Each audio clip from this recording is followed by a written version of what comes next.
Welcome back to the Incredible Machines podcast, where we sit down with incredible people doing incredible things. Today we sit down with Wendy Mahoney, an expert in personal transformation, resilience, and the realities of overcoming burnout. We talk about the lifelong impact of self-worth, validation, and learning you're enough. Harnessing resilience and boundaries, understanding and navigating burnout on a journey to personal growth. So settle in as we dive deep into an episode filled with wisdom, vulnerability, and the practical lessons we can learn from someone who's been there. Let's dive in with the incredible Wendy Mahoney.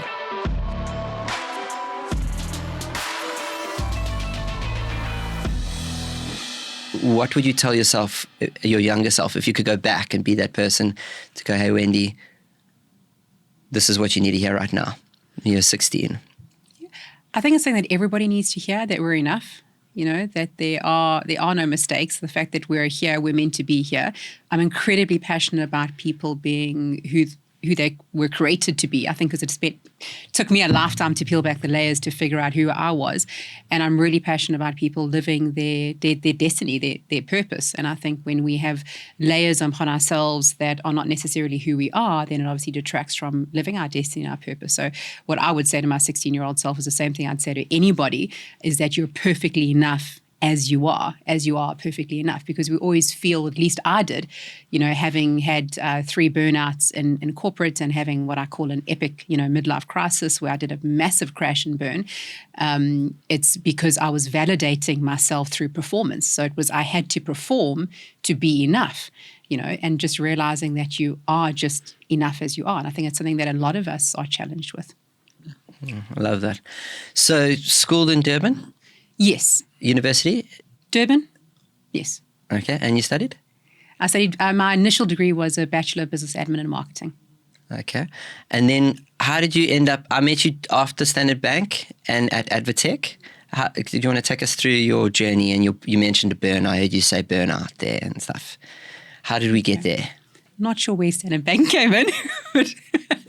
Telkom, they're both blue. Telkom blue, yeah, that's same me. Thing, guys. Isn't it the same thing? I use both of them, and I have a love-hate relationship with both. So somehow your brain coded. That's interesting. I don't know why I thought it was that, but anyway, okay. This is how high level you go in your notes. It's literally, right? It's like years. 25 low. 29 high, 31 low. That's very specific. It's like, cool. You got my lifeline. There we go. That's cool. So everything before 25 was high, it appears. Oh, yeah. That's so weird. I didn't even think about that. You asked me my lifeline and I didn't even think about anything 0 to up until that point, until now, you've mentioned it now. I suppose because I just looked on my career, I guess. I didn't look on anything else besides career. But you asked about when we met, and we met still, I think, during my burnout years, after I'd had the explosion of my everything, career, life, everything. And then we kind of met, I suppose, in the aftermath of the rubble. We met then. But to go a bit backwards, so my career has been in media. My first job was Gagagi, it wasn't Gagazi FM then, it was P4 Radio. And I did a Bachelor of Business Admin and Marketing, and I was I was asked to go to an interview for a junior brand manager position at Nestle and a radio sales position at then P4 Radio. And being, young and stupid, it was radio. It was like, well, that sounds fun. Selling, of no idea what that is, but I'm sure I'll figure it out. And got into radio. Didn't enjoy selling at all. Had no clue what I was doing, but somehow at least created enough of a brand. I just pop into people's offices and just be friendly and hope to finally get a contract one day. Did get 1 or 2, and East Coast Radio heard about me, and then they offered me a position, and I worked with East Coast Radio. Did some really cool brands for them. We launched Vodacom for You, which was quite fun. And then I went overseas, and I would say that was definitely a high because of what it taught me. So I worked for a media company called Media Plus, the big media group, and it's a Dutch company based in Belgium. And I was in my early 20s, so I must have been about 23, 24 thereabouts when I worked with them. But the experience was absolutely incredible. And any success that I had, and I had a very successful career, I definitely attributed to my experience there because of what it taught me. And they were their sales, so we did media projects. So still media projects. They were contracted to various different media titles, from Fox to CNBC Europe to the Tagesspiegel to the Daily News, you name it, different titles. And we'd go into a country, two of us would go into a country for 2 to 4 months, and we would write a report. So either we'd collect editorial content, or we would collect editorial content for a film crew to come in after us and film it. It was a TV program, and we'd also get funding for the project. So because, media makes their money through advertising, so we'd also simultaneously get the advertising space for the report to be able to. It's most big media companies overseas do it. They normally have supplements, whether it's Financial Times or Economist, they all have supplements in them. And so that's what we did. And but you're in your early 20s and you're in a foreign country and you got to figure it out. So the skills that cultivates within you are incredible, and that's, I suppose, just as a divergence slightly, it concerns me that because we're living in a different age, and are we cultivating the right skills in humans? Because you don't want humans to have too much struggle, but a certain amount of struggle creates certain skills within yourself. So there, you early 20s, you're in a country, figure it out. You don't have anybody there, mom, dad, at a head office, nobody. It's just you and your partner, and and also you meeting with CEOs and you meeting with ministers, so you feel incredibly awkward, and you really don't have the confidence to be able to be having those conversations. And my first project they put me in, or my training project, was Switzerland. Then they put me into Austria. And you can imagine, as a young 20-year-old in those markets, it was definitely, I got chased out of a few offices. I got looked down the nose, at a few times. But my first training project, they gave me my first management position. So at 24, I was managing projects across Europe. And my first project that I was managing was in Cyprus. And we went into Cyprus. And one of our first meetings with the Minister of Tourism and Economic Development, Mr. Lilikis, who I think is still in government actually today. And we sat there around the table. I had 2 trainees that I was training up to take over the project. And Mr. Lilikis, we explained the project, what we're doing. And when we get to the part of funding, he stood up and he said, I think you need to leave. And my 2 trainees stood up to leave, and I just sat back down and I said, Mr. Lilikis, I said, we're media, very chilled. I just said, we're media, how else do we get funding? I said, you either value the fact that we're going to be able to, get a great country report out to market about Cyprus, or we can pack up our stuff and go to Malta. It's up to you, but we do need funding. And it's more of a conversation around how much budget do you have and how much budget are you able to support us with? Please sit back down. And he sat back down, and he was our biggest, supporter. But I wouldn't have gotten to that point if I hadn't have gone through the challenges before then, and being chased out of offices before then, and cultivating that skill set. And I think oftentimes in life, we go through challenges or we go through struggles, and we don't realize the value of that. You might only see it at a later stage, because it might be cultivating certain skills within you that are going to be incredible in the future. That was the trajectory of my career, just skyrocketed from there. But if I'd quit when, I remember the Austria. Oh my goodness, I've forgotten about that. Over Austria, it was, they pulled my partner out. So it was actually just me alone. And I was sure, I don't know whether I'd turned 24 yet, but I was very young. And they left me alone in this country in the middle of winter. And my expensive barters, hotel barters had expired. So we had the cheaper barters in the more industrial areas. And I was traveling, and it was snowstorms. And I was, driving to meetings all across Austria, sometimes like 3 hours in a snowstorm and so forth. And again, these guys would see me. I didn't have my confidence. And they would be like, you can waste my time, really. I was not getting every meeting that we went to. They weren't happy to support us. And I'd phone my mom. I gained a lot of weight because I just was eating like a packet of that really cool chocolate biscuits that I used to like eat. So eat a packet a night.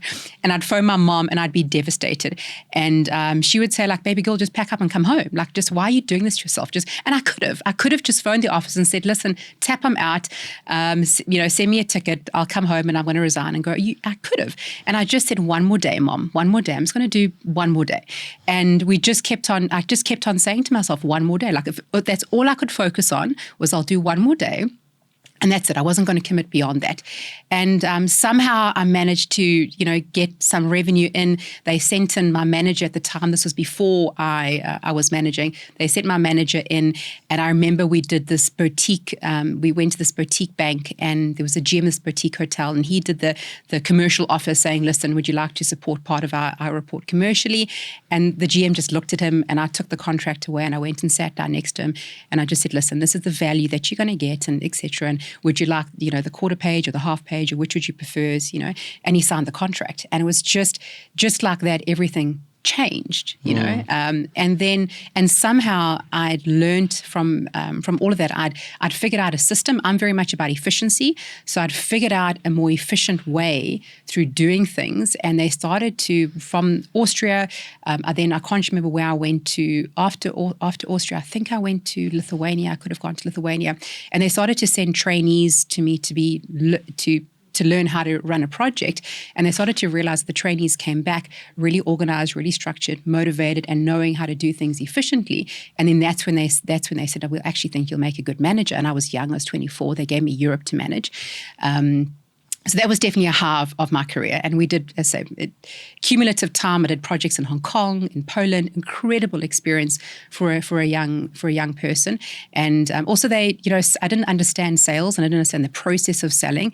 And they really taught me sales and the psychology behind it, and how that you never really sell, you advise, recommend, suggest based on what you feel to be in the client's best interests.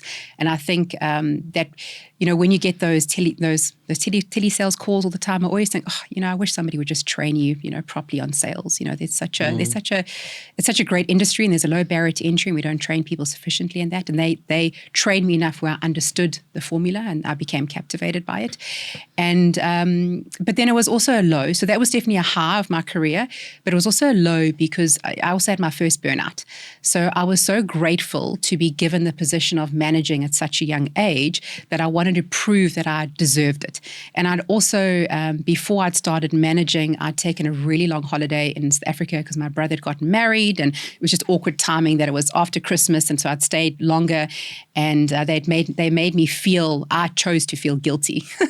Nobody can make you feel anything, but so I felt guilty about taking a longer holiday. Plus, they've made me a manager, so I felt I really needed to prove myself. So I just completely burnt myself out.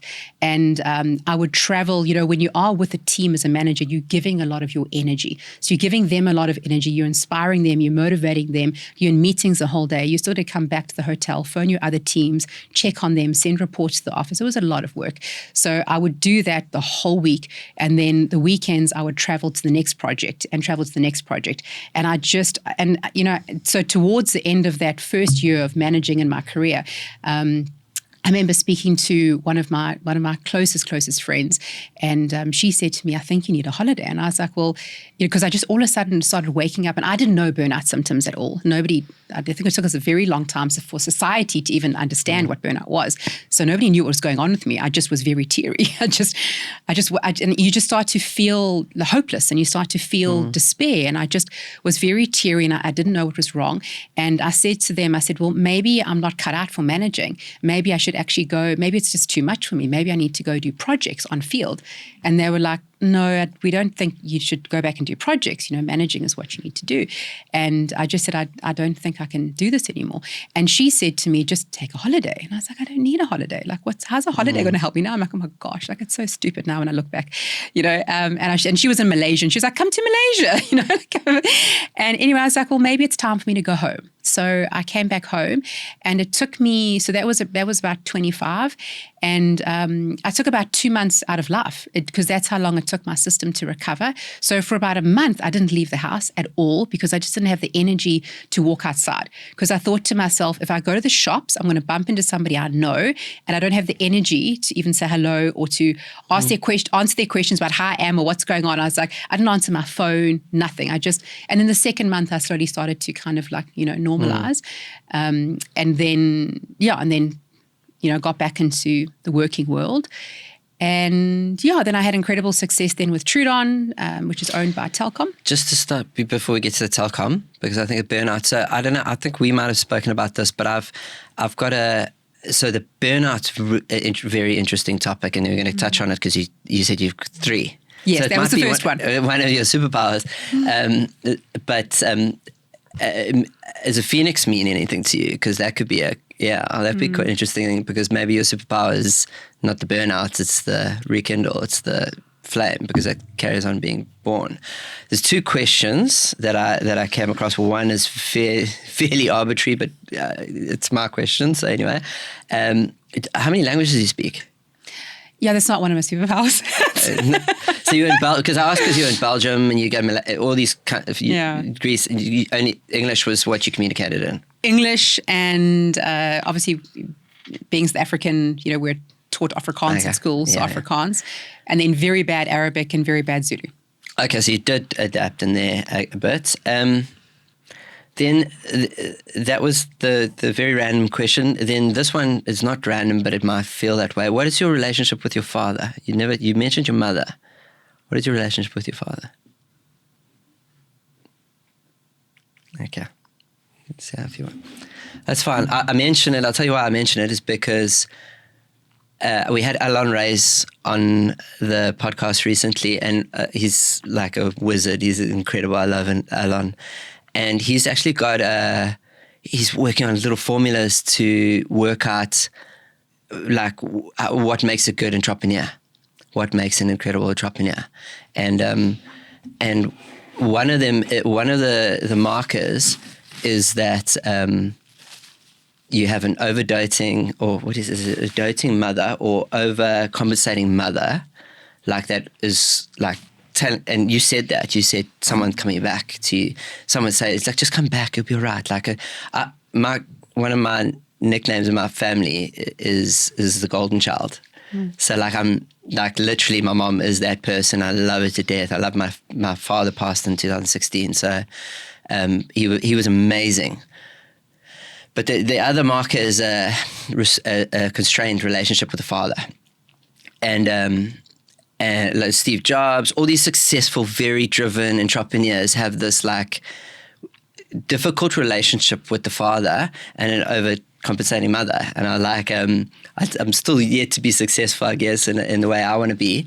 But I definitely sensed that of my father, that I was like, I remember he was like literally on his deathbed, and I might have told the story before in the podcast, but so apologies if you've heard it before.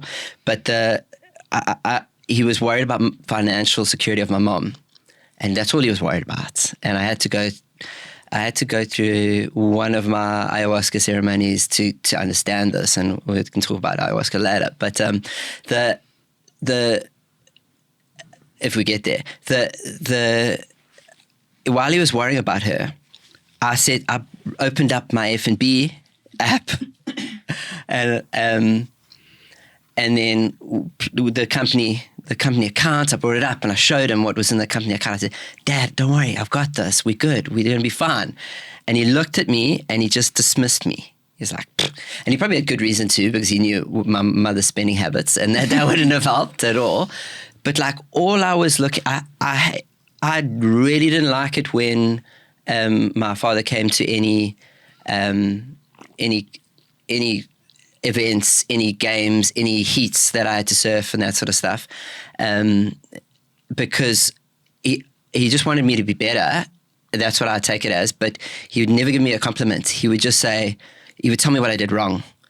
And like all I wanted him to do, and I had to, one of my therapists helped me with this as well as ayahuasca. But the therapist said like, it was fine. All I needed was for him to tell me he loved me. And he never did that, like in the way that I wanted. But he was doing it in his way. His way was to make me better. But I was always trying to impress him. And then to segue to the burnout, because I mentioned why, is like, I mentioned this to you. I don't know if I've ever mentioned to you, but I've experienced like physical burnout in a way. And I wonder how it's, because now you're an expert in this. Like we said, it's one of the superpower is the opposite of that. I think the Denzel Washington get knocked down 8 times, get up 9 times is, I think, a Wendy Mahoney superpower potentially. But I was swimming, I was training for Hawaii, one of my first season. And I was like, had this thing in my mind, I wanted to be able to swim 50 meters underwater in one breath. And I don't remember who told me to do that or whatever it was. I just invented it. But I was in a pool doing it, and it's difficult to do, and it's probably a lot more mental all the time than physical.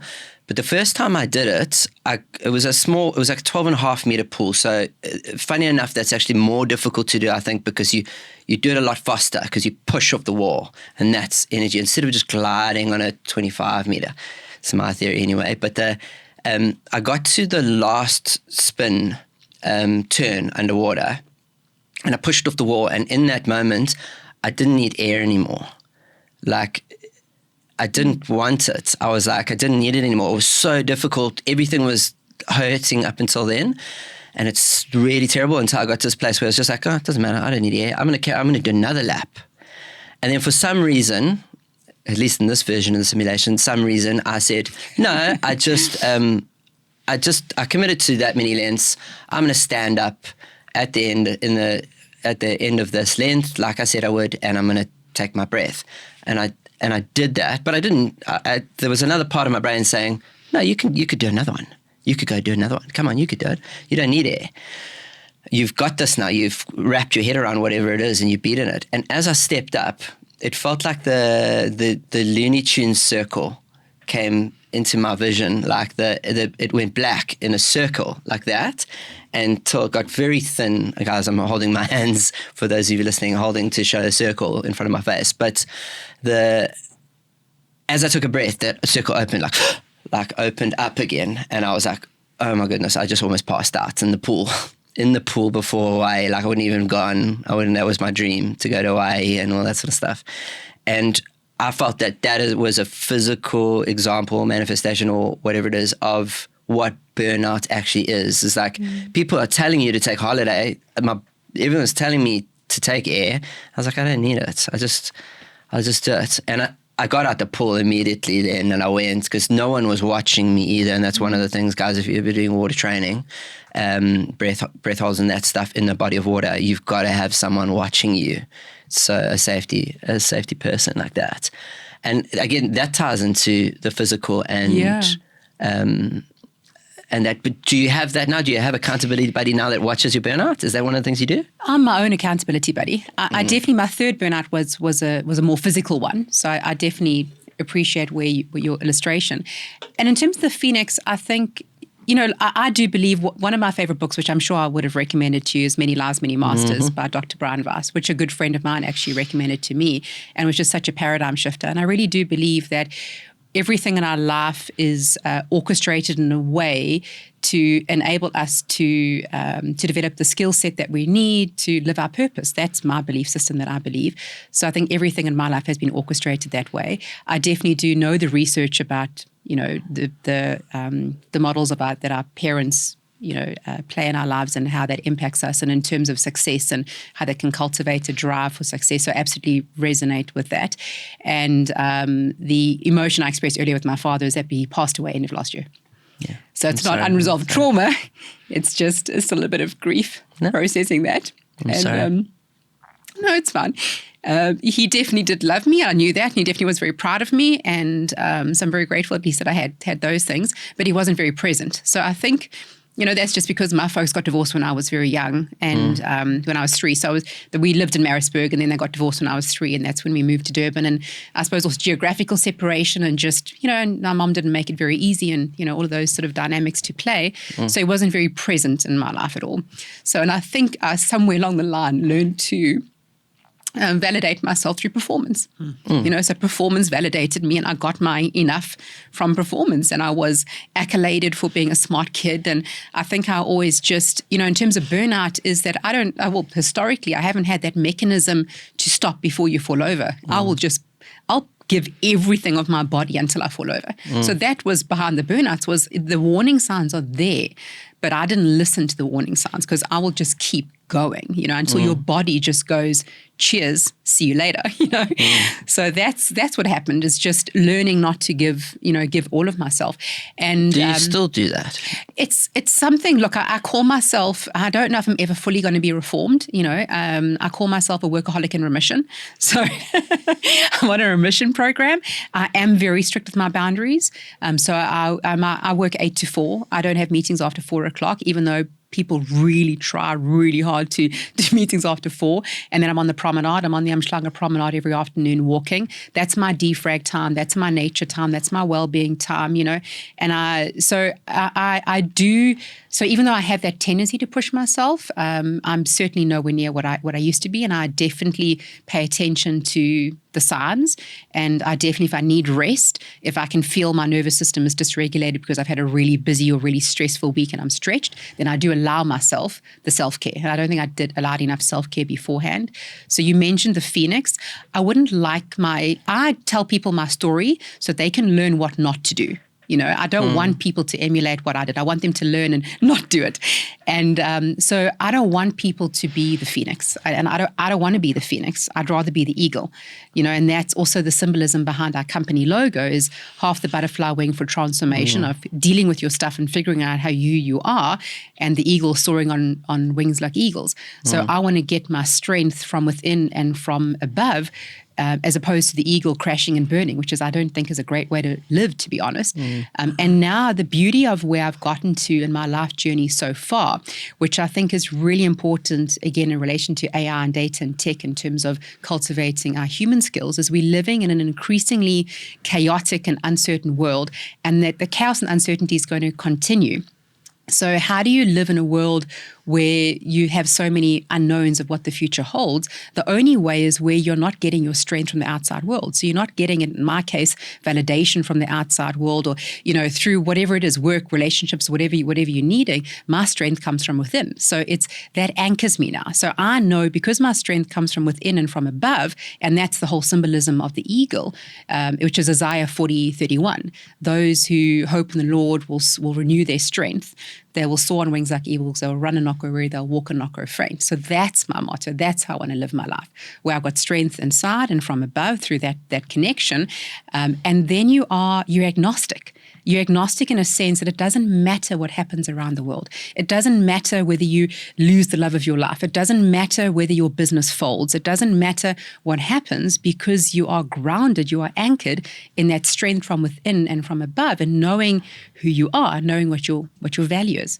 So I take your Phoenix and I throw your Phoenix away. I reject your Phoenix. I've never heard of a Phoenix being rejected, but interesting. Thank you. You did it in a very polite way too. So I get out. No, I get that. I think one of the things I'm picking up is that very much solo mindset. I think there's something I just want to do, so that you would have gone back and told yourself that you're enough. We've actually had that before, and do you tell yourself that now? Well, I know I'm enough now. Okay. So I don't need to tell myself that. I know I'm enough. So there's something because maybe I believe that when you're in the right place there, that's a yin and a yang. And I kind of see that you're doing that because you're so driven that your actions often speak louder than words. And you're not enough because you in ways, and it's a good thing. It's a good thing because you're not. I think this is it's direct Jordan Peterson quote that I'll be doing now. It is great that people. He doesn't like it when we win attendance awards and everyone tells you you're enough and you're that sort of stuff, and that you find the way you are is because you're not fine the way you are. You're just potential. Like, especially as a child. So so there's a yin and yang of it. Like, you're good enough in this moment, but you're also not. So you got to remember that you could be better, and you will be better. And I think you've got that, and it's working. I like the boundaries you've put in place.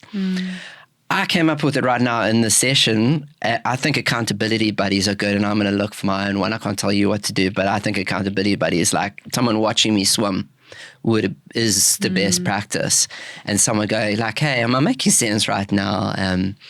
Not just this LLM that's telling me every morning how to be better. and that sort of stuff.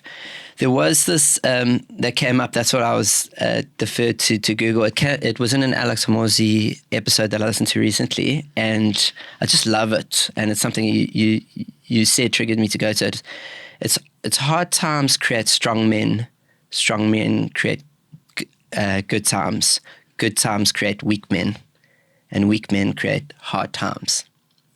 So it's a cycle. So it gets like that, and it's something to be aware of. I wish I could change this to not be. I asked someone to rewrite the poem "If" for me, so it was more inclusive. Oh, okay. Because it's just about being a man, and it's men, and it's that sort of stuff. But I guess it doesn't work about weak humans, or I don't know. But does that resonate with you? So it's the strong men create. Here we go. Good times. And then those good times, we kind of just sit back and we become weak. But we've always got to keep ourselves in check. I'm not sure. I'll have to process that a little bit more. It's one of those things I'll need to reflect on. So any answer I give now might change. Have you ever heard that quote before? No. They're strong men. Yeah, it was interesting to me. It was something that you said that triggered that.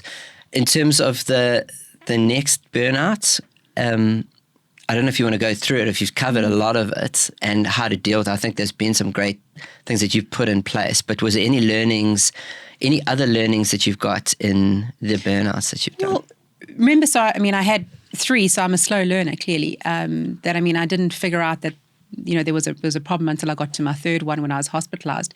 So the second one was, I started working with Trudon, and there was about 25, and I just went up the ranks with them.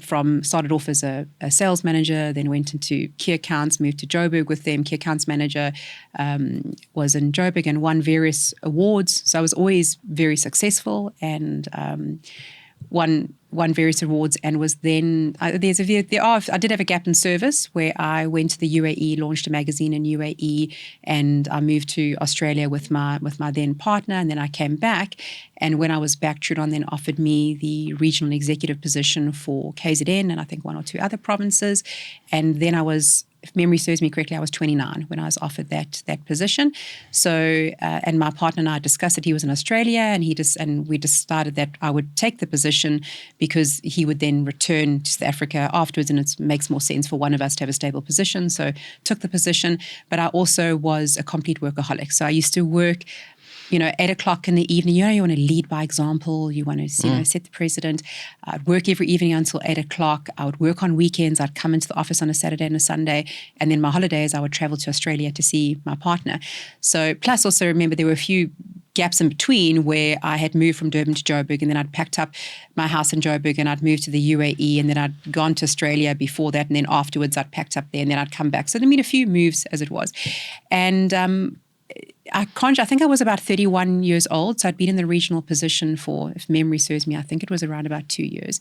And my behavior started changing, but I wasn't noticing the changes as much as those close to me. And my mother phoned my PA and said, please book her an appointment with the doctor. She needs to go see a doctor. And my PA made the appointment with the doctor, and I didn't want to go to the doctor, and went to the doctor. And I'm a why person. And also I wasn't very pro-medication, and I still don't really take medication. I've always been, really healthy. And she said to me, you're pretty far gone burnout. You need to go on antidepressants, and I thought that was a weakness, and also didn't want to take chemicals. But she was really great, and for a why person, she explained to me why I needed the serotonin, and she just said, burnout doesn't happen overnight. Burnout is compound stress on your system, so it's about 2-3 years of compound stress where you're the phoenix, right? You get knocked down, you pick yourself up. You get knocked down, you pick yourself up. But that requires serotonin and other neurochemicals and neurotransmitters. Then all of a sudden, one day, you don't have the chemical resources anymore. You just cannot keep functioning anymore. And that's what happened to me, is I just was getting to that point where I couldn't function. And the cool thing is I lost my appetite and I lost a lot of weight, which was really great. I mean, I'd be happy with a couple of broccoli for dinner, which was really great. I missed that. But I became very antisocial. If I wasn't working, I wanted to sleep. I just didn't want to see anybody.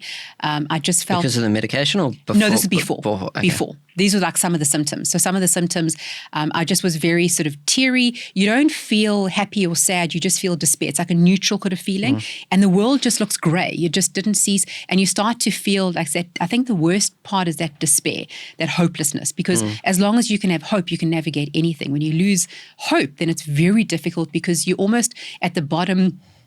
Because I remember trying to explain to my older brother, because he said, what's going on? What are the symptoms? And I said, it's like you're the bottom of a big pit and you cannot see your way out. And for a solution-oriented person, that's really hard because there's no solution anymore. So you're just free-falling. And I didn't want to go on the meds. And she explained to me about, it's like if you're diabetic, you take insulin, it's the same thing, And she said, just take it for 6 months and wean yourself off. And, that's it. You take it for 6 months and start then reducing your dosage down and wean yourself off. And she said, if you don't take it, you're going to land up having a nervous breakdown. You're going to land up in a psych ward. So it's up to you, And came back with the script. And I didn't even fill the script. My PA took the script from my hand and she went and filled it for me. And I went on it with Cipralex, went on it, and it took about 7 days before it got into my system. I mean, I'm not saying that everybody must take Cipralex, but it was incredible. I'm still not a pro medication. However, the right time, the right place, it serves its purpose, And it was like somebody took this veil and lifted it off me, and I could all of a sudden see the world in color again. I didn't feel like crying all the time. You start to, you can start to see solutions more. It was absolutely incredible what it did for me after 7 days, being able to actually, breathe again and wean myself off, and then life carried on, right? Yeah, well done. I think that's so awesome because, like you said, you're not pro it, but there's something about that. Western medicine is incredible in so many ways, and that it's a gift. And it can be abused and you get it wrong. But like if you've hurt your leg and the doctor gives you crutches, you take the crutches and you, like that's it. Once you finish with the crutches, you don't need them anymore. Like, and people don't think of that medicine doing it. I don't know if you would have fulfilled your script. I'm interested to know if you would have done it, but glad somebody else did it for you and got there. Yeah, and it's amazing how, so when I share that particular burnout, it's amazing how many other people have come up to you afterwards and said, thank you for normalizing, and I think that's, for me, I just want to share my story to help other people. And when they see somebody who looks, so put together and who's achieved so much to actually go through the experiences, it normalizes it for them, which I find is such a blessing for me to be able to do that. And anyway, so then life carried on. I went through a hell of a restructure with the provinces that I was managing, and we started to then, our performance was excellent. We were the number one performing region. Our regions were the number one performing across the country. We're doing really well. Life was then sort of normalizing a little bit. And I then thought I had a bit of time on my hands, so let me do my honors now. And I was doing other things. And then our MD gave me a call the one day, and I was 33 years old. And I remember exactly, I was sitting on my bed when he phoned, and he said, the chief revenue officer had, I don't know whether he had resigned, I can't remember what happened to him, but the chief revenue officer of the organization, Trudon, which is Telkom's media arm, he had left the organization, and they were making me the chief revenue officer, and the communication was going out tomorrow. And I was like, no, it's not. No, it's like, so because I knew how much energy it took from me to restructure KZN, and I thought I just don't have the energy within me to restructure now nationally, because I knew what it was going to take out of me. And I just didn't want to go through that. And he didn't give me a choice. He literally was like, the communication's going to go out tomorrow. I think it was, I was going to be acting chief revenue officer, and that was the communication going out the next day. They still obviously had to follow the proper channels and process and recruitment and so forth before it was permanent, but it was the communication was going out that I would be acting chief revenue officer. And so that was, it's a bit of a mixed bag, that experience, in terms of high or low. It was an incredible accolade, and one that I'm grateful for, that I had that opportunity at such a young age to get onto an exco and to cultivate those skills, to be able to cultivate the skills of preparing board packs, of understanding board dynamics, and facilitating board presentations. That was great experience, and to be part of those decisions. We were very big at that stage. We were a 1.2 billion organization, so I was managing that much revenue. We were very profitable. We had a 360 million EBITDA. We had, I think we had about 145,000 clients. This was at our peak, and approximately approximately, I think within our region, we had about 300. So I think we were at that stage, I think the second largest. I think Media 24 was larger than us, and then us in terms of complement of media sort of sales personnel. So it was a great accolade at that point in time.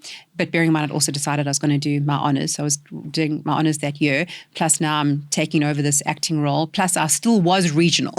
So I still had my old job as well. So it was a high, but then I also then had my third burnout. So then my body just gave out. So I remember I was standing in the queue to get onto a plane to fly to PE. So I would travel permanently, is because as you know, you're national, so all I would do is go to all the regions all the time. I was the only executive allowed to be based in Durban, not in Johannesburg, because I made an agreement that I said to him, well, I'm traveling all the time anyway. I've got to go to all the regions. So what does it matter where I'm based if I'm traveling all the time? I've got to be in Durban anyway, in Cape Town. And they said, well, as long as you're in Johannesburg for the week of Excos, can you believe we had a whole week of Excos? Every day we'd have a different department. It was, we spend more time talking about our jobs than doing our jobs, but that's another conversation. And so I'd fly up for the week, for Excos for the week, and then I'd be in the other regions. But I was stretching myself far too thin. It was just, I cannot, now when I reflect on particularly that time in my life, I don't know how I physically did it. I said to my boss at one point, I said, I don't even go to the shops. I don't have time to go to the shops. And I was also studying, and I was studying sort of part-time. And I said, the only time I have for myself is when I'm eating. That's it. Like if I'm eating a meal, eating breakfast or eating dinner or lunch, that's the only time I have. Otherwise, I'm working. Got staff in and out of my office. There's issues, and we're unionized. And as soon as you start leading and you're managing a large part of humans, you're dealing with a lot of human dynamics and challenges. So you're navigating those. You got clients, and you still got the board that you're reporting into, and then you're sort of studying. And if I wasn't sleeping or if I wasn't eating, that I was just working. And I was standing in that queue to go to PE, and I messaged my boss at 6 o'clock in the morning, and I said, I don't get paid enough money for this. This is what's going on here, There's definitely an imbalance of what I'm giving out and what I'm receiving. Not that it was a monetary issue at all. And I noticed in that trip, what the hotel with the B&B, wherever I was at, I had a welt on my side, and I just thought it was a spider bite or insect or whatever it was. I couldn't even believe, I didn't even think to get it treated or nothing. I thought it's a spider bite, insect bite, it's fine, and flew back. No big deal. Flew back to Durban. I think I did PE's London. Flew back to Durban. I was in the office on the Friday morning, and I couldn't move my neck. My neck was so flipping sore. And anyway, I worked, and I just wasn't feeling great. And I thought it's fine, And then the next day, the Saturday, I just didn't get out of bed. I had the most excruciating. I've got an incredible immune system. I don't suffer from migraines. I don't have anything. And I had this nerve headache that was so sore. I couldn't move my head. So I just lay in bed, not being able to move, ate nothing the whole day. And I thought to myself, and again, I know it sounds really stupid. I thought, well, maybe it was a spider. Maybe it's just the poison working its way out of my system. Maybe I just need to wait this out, and then I'll be fine, My dad, sorry, I'm going to interrupt you, but my dad used to do, I think it's also, this is a masculine trait. My dad would have his leg would be falling off, and my mom would tell him to go to the doctor, and he'd be like, no, it'll grow back. That's it's fine. You just don't go, you just carry on. I love this poem, D.H. Lawrence, I think it is self-pity. I've never seen a wild thing sorry for itself. A small bird will fall frozen from a bough without ever feeling sorry for itself. Yeah. So, okay. So yeah, I agree with it. And it's interesting that you say maybe it's a masculine thing, because another topic, which maybe at a later stage, femininity and masculinity. And also what I've only realized in my later years is that I was operating so much in my masculine because I was very action-oriented. And plus I was in a male-dominated board, fighting every battle, proving my worth and so forth. So it might have been, let's say that maybe I was too in my masculine side at that point in time when I was pushing myself and thinking, the poison will work its way out my system. I'll be fine. I think it is a weakness, but guys don't like to be weak. They don't like. Correct. Yeah, so. You're weak, you're going to be eaten, right? You're going to defend. So and then about 4 o'clock in the morning when I started bringing up just bile, I thought to myself, maybe I need to go to the hospital. It's not going to grow back. I think this could be, So I phoned my brother and I said, I think you need to take me to the hospital.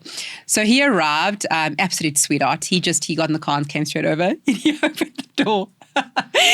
And I'm pretty much, I look I look the way I look on the weekend. If you bump into me I'm always make-upped, I'm always groomed. It's just on the weekend I might wear jeans and, T-shirts, but I'm always groomed.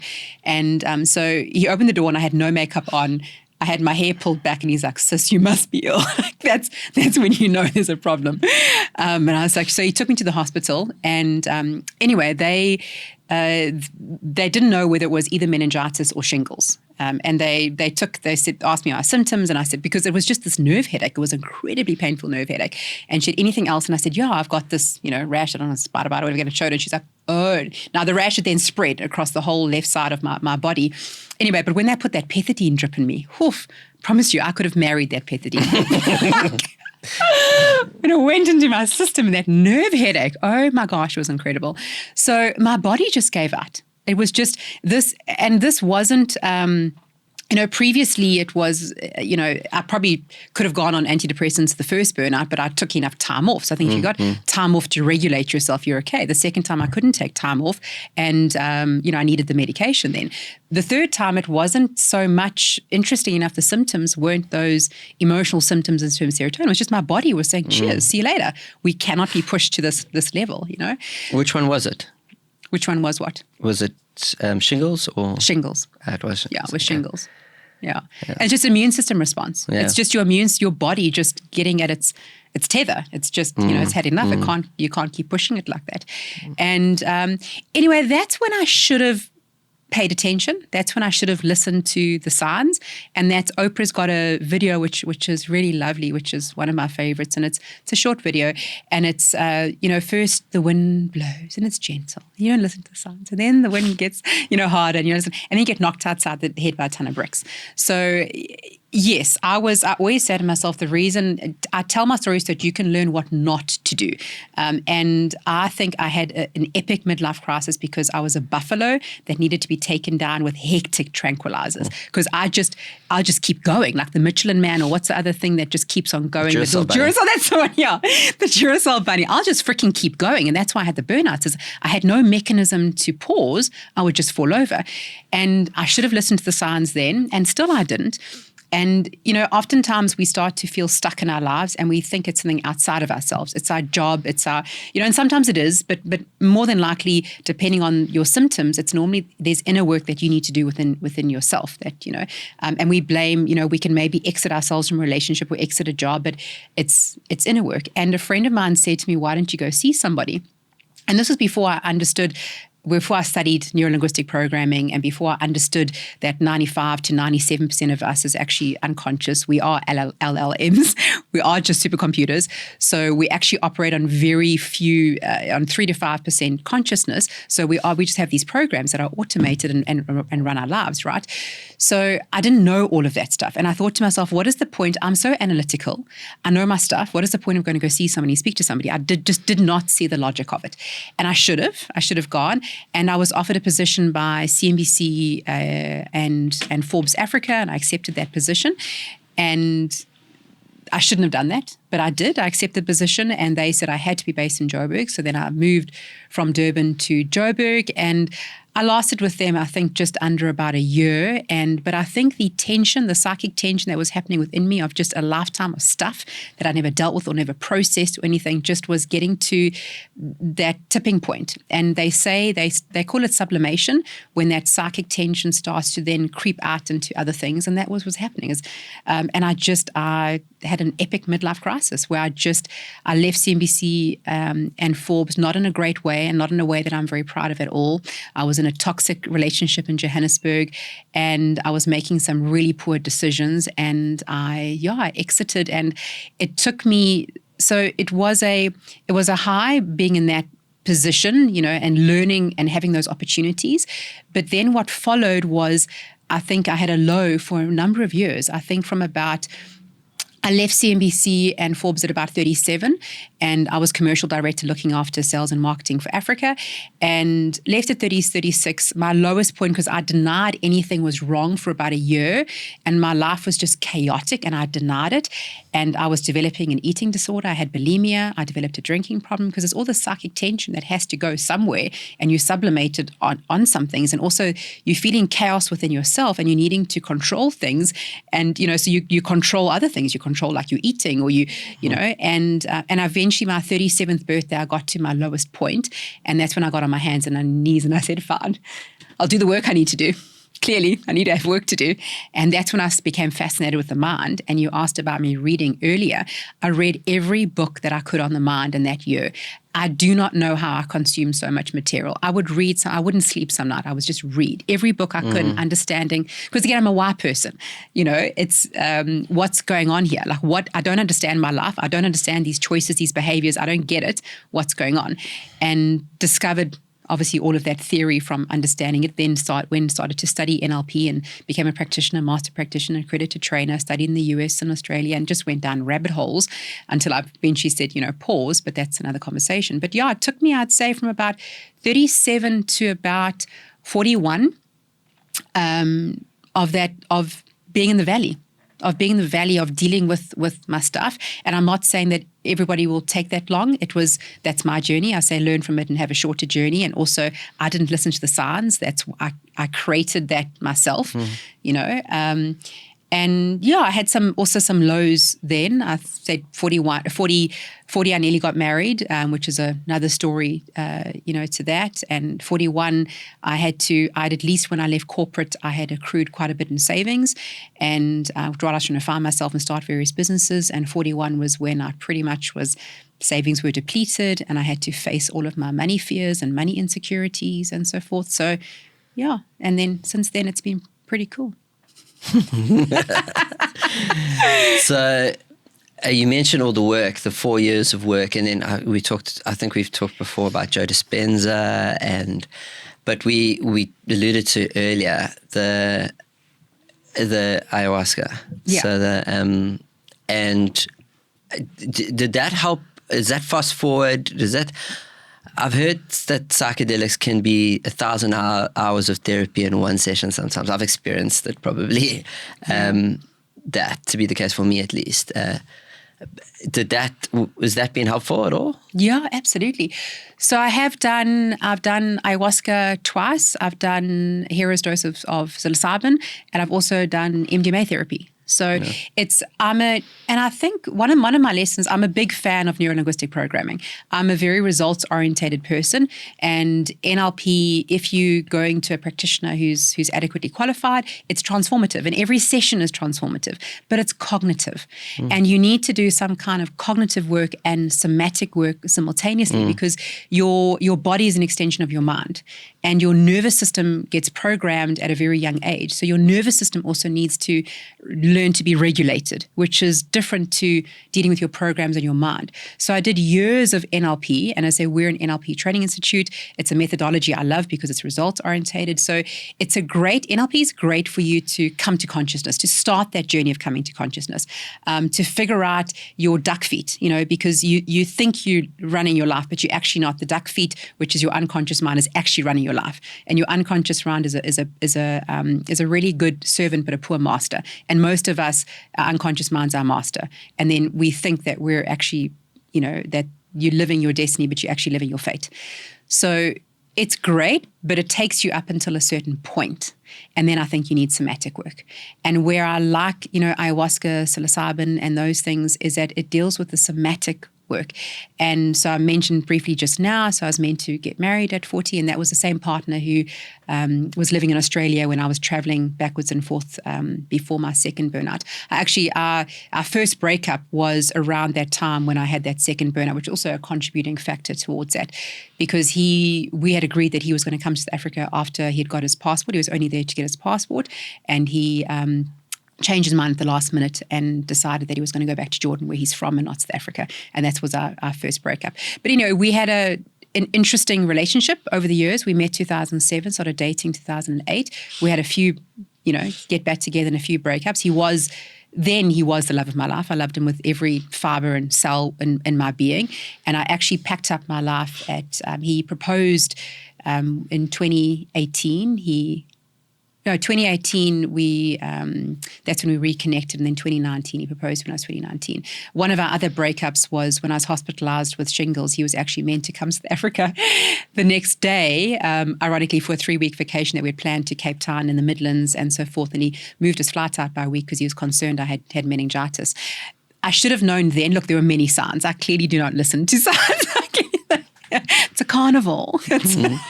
Walk towards the carnival. So yes, and then so we did get back together. He proposed, and I packed up my entire life and sold my car, let my business go, and went across to. I am looping back to ayahuasca because it's connected. So I'm still going to answer your question, and moved everything across to Jordan. And 3 weeks before the wedding, he kept having panic attacks. He's got commitment issues. Kept having panic attacks, and he had a panic attack 3 weeks before the wedding. And normally I would calm him down when he had a panic attack, and I would just say, because a panic attack is just you focusing on a future fear. It hasn't happened yet. You're using your imagination. So just you're focusing on worst case scenario, rather focus on best case scenario. But that particular day, I just said to him, you've got a choice. You can walk through this fear and succumb, or you can succumb to this fear. So walk through it for me, or you can succumb to the fear. Anyway, I left the apartment. And I came back an hour later, and he was on the phone to his sister.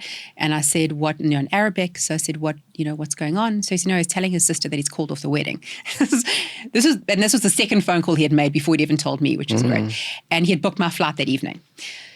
So yes, and then he was on the floor crying, and I'm like, can you not see this as an irrational behavior? It's an irrational response. Anyway, and packed up my stuff and had no choice. Flew back, and I messaged my brother and I said, I don't know if I have the strength to be able to deal with this. And he said, sis, you're the strongest person I know. Remember Buffalo, Phoenix.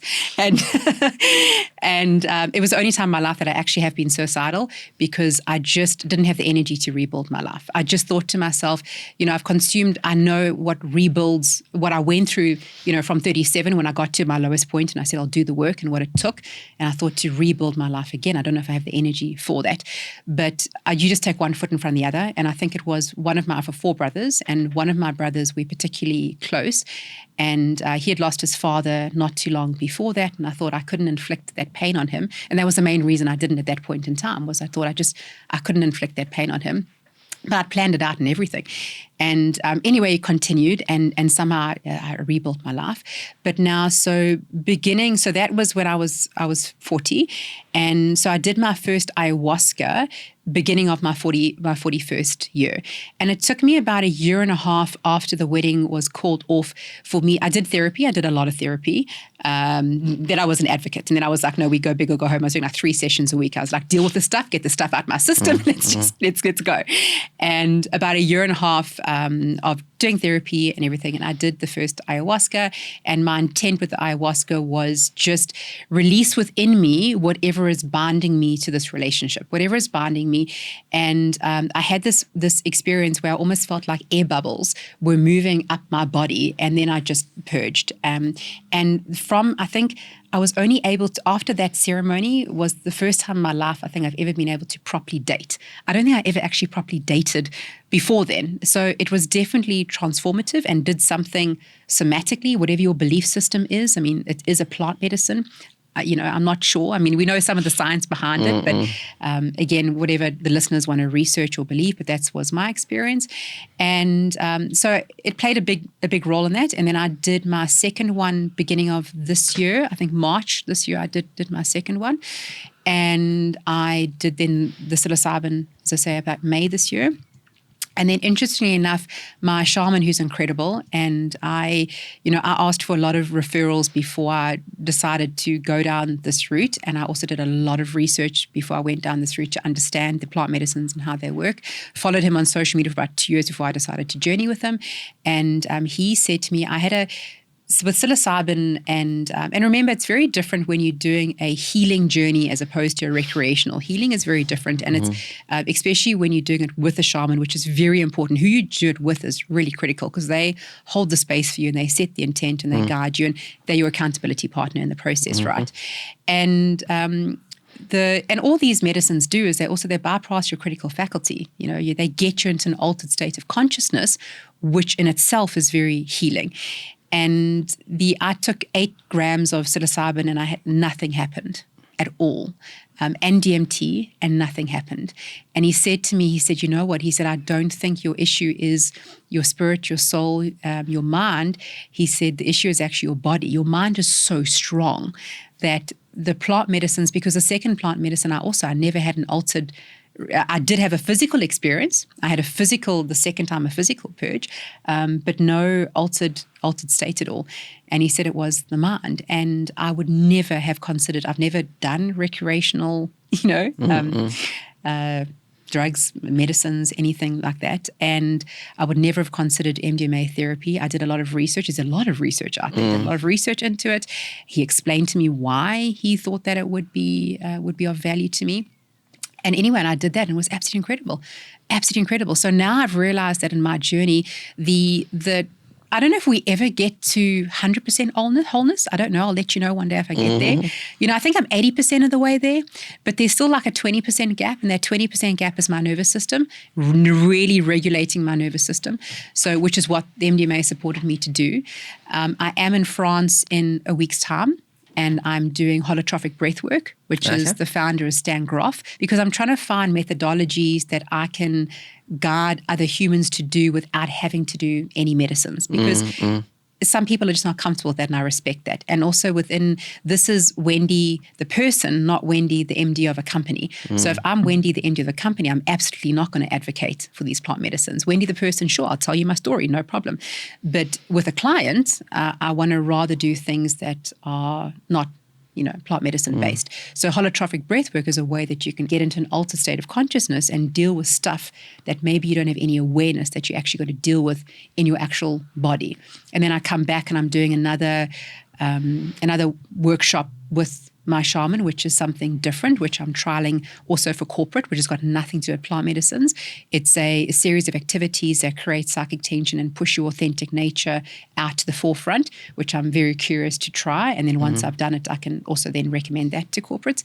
As I say, we'll see. I'll let you know if I get to 85% or I don't know, and keep going. I'll bring you back to what you said about you would go back and tell yourself you are perfect the way you are, and then you're telling me 80% now at the moment.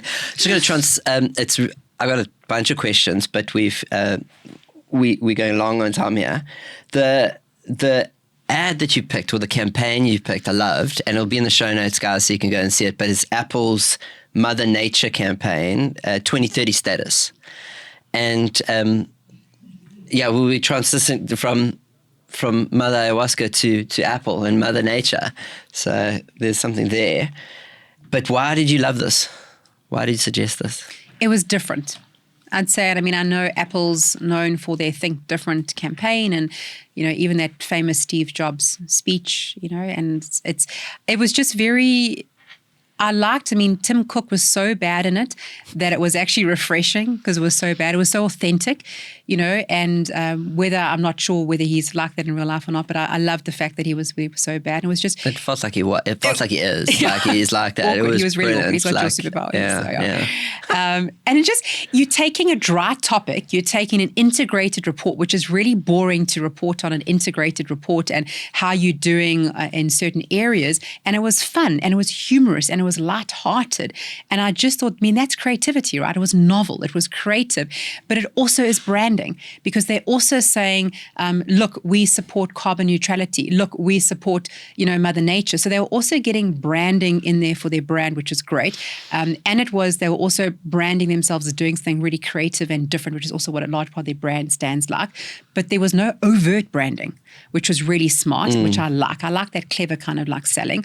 It was very humorous. There are lots of places in it where you have a good laugh. There's a stare down between Tim Cook and Mother Nature, which is quite entertaining. And they did show product. So there was an opportunity to show product. And they did say that by 2030, they're going to be carbon neutral. So I thought it was just such a clever campaign for so many reasons. And the conscious capitalism. Yes, yeah. And conscious capitalism, where it's pro-profit free enterprise, but not at the cost of any stakeholder, including nature. I love that representation of nature in it. This is brilliant, guys. I really recommend you check this piece out. I love this actress in it. I forget her name now. We'll have that. And I was wondering if we were talking about this before we started, but whether there were which one of the board that was surrounded it were actors, and because Tim Cook, obviously we know Tim Cook, and he was just so bad in it, and whether that was rehearsed to be that bad or if he was just that bad. Again, overthinking. See that superpower coming out. I absolutely loved it, and it reminded me. As you were speaking, have you seen the Alexa's Lost Her Voice from Amazon? No. Okay, so that's like similar, but they have this similar in talking about a product and a short film, not a 30-second ad and all that. But Alexa has lost it and what they're going to do about it, and then they actually have the board there and that sort of stuff, and they have to manage it the whole time. So it's quite interesting. This is a must, and I wish this, like, it's also edutainment, because it's really and that underlying theme. I can see why you picked it, because of the conscious capitalism as well as it. We're finding a lot of that, like people that would come onto the show, the thing that they pick is mirrored in some way. Okay. Without there. Oh, Someone asked me if I was Darren Brown the other day, and I was like, no, it's you picked it. I didn't do anything. It's literally your journey and so that's why I can see I'm finding it a bit of a game to figure out like what the ad means. Carl Jung quote. Do you want to go through that? The privilege of a lifetime is to be who you truly are. That's the thing that I'm most passionate about. I mean, everything I do is based on inclusion, and inclusion is about you seeing yourself and seeing other people for who they truly are. So privilege of a lifetime is to be who you are. That's your gift to this earth. And, you're enough exactly as you are. And you did mention earlier about being perfect. I don't know if we ever get to wholeness. I don't know. I'll let you know if I get there. But you are enough whether you're perfect or not. Just because you have stuff still to work on doesn't mean that you aren't enough as you are. That's quantum. That's like the yin and yang, because you are but you aren't. You are but you aren't. That's the thing. And I don't know that you get ever to it, or maybe you do, and that's your last breath. But you don't get to tell anyone about it. But maybe. But then, okay, so who are your incredible machines? When you asked me that question as part of the show prep, I really battled with that. And I was really trying to reflect on who stands out for me. And there's no one particular person that stands out for me. I know some incredible humans. Look, there is. I am more of an idealist, and I do tend to see the good more than the bad. But I know some incredible humans doing really great things in this world, and a lot of them are close friends of mine, and they're incredible humans. They're my inspiration. They're definitely. I mean, you mentioned Joe Dispenza. I love, anybody who's got a good heart and good intent and doing good with their life force that you're blessed with in any which way. And it doesn't mean that you have to be a Joe Dispenza and do incredible workshops and research, around the world. You can just be kind, be kind to the petrol attendant, be kind to the waitress. That's good. That's using your life force for good in the world. So I just have a huge reverence for good people doing good stuff. I love that. I saw it recently from a Sam Harris quote, I think it was, and it's somebody else's quote, but there are 3 things that you need to be in this world. Be kind, be kind, be kind. I absolutely loved it. Is there anything that I haven't asked you that I should have asked you? Not that I can think of. Yeah. Is there anything you want to close with? Not that I can think of. Well, thank you, Wendy. It's been incredible. So, the incredible Wendy Mahoney.